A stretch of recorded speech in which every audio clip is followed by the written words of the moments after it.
Assalamualaikum. Suasana Kota Baru malam ni. Kita siap. Dah siap hantar kuih apa semua. Si Odi Perfume siap semua dah. Jom kita nak balik dah. Nak balik tidur dah ni. Nak balik rehat dah ni. Inilah suasana Kota Baru ni. Lapu nampak cerah molek ni. Tu dia. Malam ni kuih habis leci malam ni kuih tu. Malam ni habis leci kuih tu. Alhamdulillah rezeki tu. Ya. Suasana Kota Baru malam. Cerah molek kan cerah molek ni. Berkelip-kelipan. Suasana Kota Baru malam ini 28 hari bulan 9 2025. Cuaca sangat baik. Nampak cerah molek, lapu berdujuk-dujuk. Lapu ni dia pasal ya. Di Korban Kian.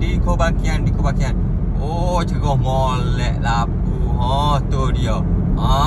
Cerah. Sepanjang jalan cerah lapu. Nampak cerah molek. Inilah dikatakan di is Kota Baru. Di is Kota Baru. Cerah molek nampak tu. Jeng dah sampai ni. Jeng ke kapal tak tahu. Jeng tanpa roti. Kubur ni cica ya. Pasal aku dah nampak dah cerah molek apa semua ni. Cerah molek tu. Cerah. Berseri-seri apa semua. Lapu yang pasal. Cerah lapu. Inilah katakan di is Kota Baru. Suasana yang begitu meriah, begitu orang kata keunik care semua. Di is Kota Baru. Cerah molek penuh orang tu. Penuh orang. Bersusur orang. Buat kerja seorang tu. Bersusur dah. Bersusur orang. Ni dekat istana kata.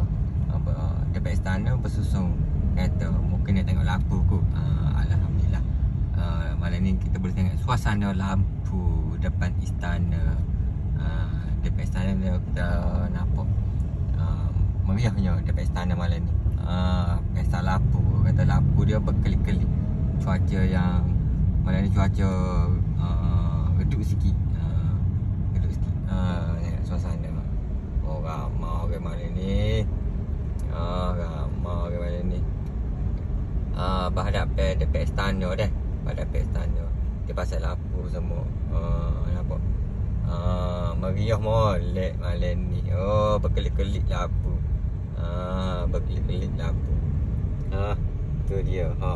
Penuh orang. Tu dia. Penuh depan istana dah. Depan istana ni penuh orang.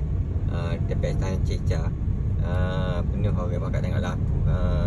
Penuh orang banget bakal tengok lampu.